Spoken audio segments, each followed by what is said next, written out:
Jollibee, kinakausap kita. Ay, sorry. Ay, syempre, balita mo, best friend Jollibee, hindi lang daw sayang yung daladala, tama ba? Dahil meron ko rin daw 3 wishes na inihanda para sa ating birthday celebrant na si Baby Audrey.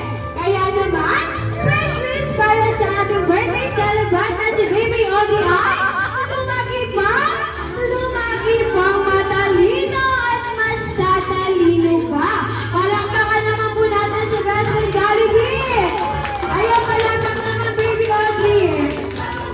Ayan, para sa second wish ni best friend Jollibee, ang wish ni best friend Jollibee para sa ating birthday celebrant ay lumaki pa,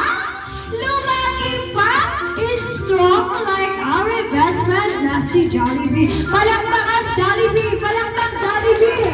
Jollibee palakpak, Jollibee palakpak mo. Yan na ba yun?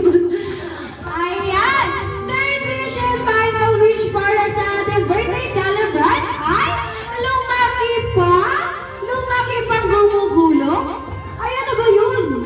Lumaki pa, masaya, like our best friend na si Jollibee. Ayan, palakpak. Walang napalakpak sa'yo. Ay, siya na palakpak. Si Baby na palakpak sila